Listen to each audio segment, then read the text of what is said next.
Додека фирмите и граѓаните со душа ја чекаат помошта од петтиот сет на економски мерки, владата најави дека само 12 категории на дејности ќе добијат помош од шестиот сет вреден 17,8 милиони евра. Ќе опфати околу 10.000 компании и околу 60.000 вработени, но прашањето е колку овие мерки реално ќе помогнат. Ако се суди според досегашното искуство, државната помош не ги дала посакуваните резултати. Инаку со околу 2,5 милиони евра ќе бидат офатени угостителските објекти кои не работат повеќе од 2 недели, потоа ноќните клубови, рестораните за свадби, евент индустријата, фитнес центрите, фотостудијата и приватните детски одморалишта. Мерки ќе има и за туристичките агенции.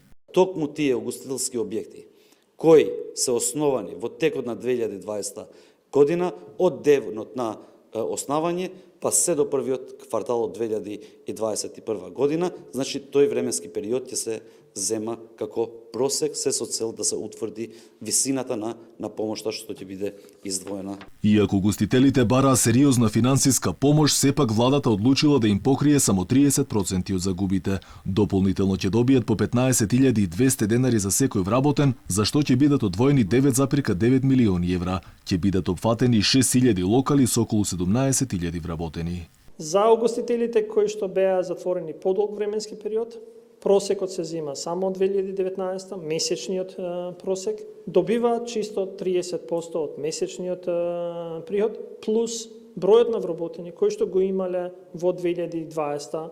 Инаку само во февруари и март близу 65.000 работници не добиле плата, односно нешто помалку 19.000 компании, чекајќи ги мерките од петтиот сет, ги оставиле своите вработени без денар 2 месеци. Инаку изминатиот период еден куп компании протестира незадоволни од владините мерки. Тие сметаат дека досегашната помош не била доволна и немала континуитет. Дел од фирмите имаат намалени приходи и за 80 па и за 100%, и ако не добијат сериозна финансиска помош, на стотици вработени им се закануваат откази.